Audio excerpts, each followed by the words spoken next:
À l'Assomption, notre mission d'éducation peut se dérouler dans plusieurs ambiances, dans plusieurs domaines, et notamment celle des migrants, celle du respect de la justice, celle de la lutte pour un monde meilleur, plus juste, plus fraternel, celle de l'écologie.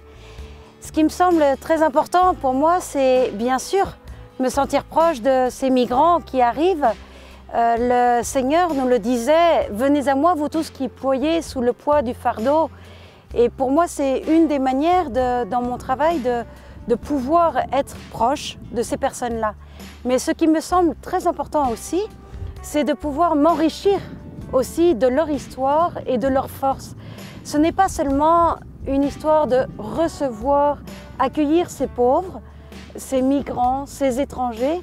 Bien au contraire, c'est pouvoir m'enrichir, non pas d'étrangers, mais de personnes humaines qui ont beaucoup de qualités, qui ont beaucoup de force et qui ont beaucoup à me dire aussi pour cette construction d'un monde plus juste et plus fraternel. Alors, c'est vrai aussi que la question des migrants, on la lie aussi à tout le respect de la non-violence. Tout ce travail qu'on peut faire au niveau de l'écologie, du respect de la planète, touche aussi le respect de la personne humaine. Ou encore, le respect de la personne humaine touche le respect de la planète.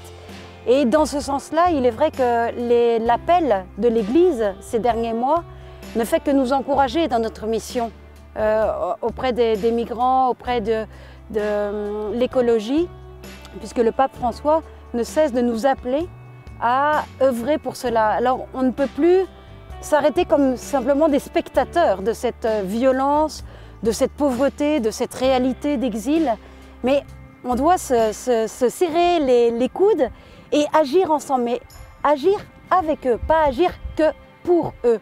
Agir ensemble, construire un monde plus juste, plus fraternel, en unissant nos différences, en unissant nos richesses, et c'est là qu'on sera fort et qu'on fera un monde solide.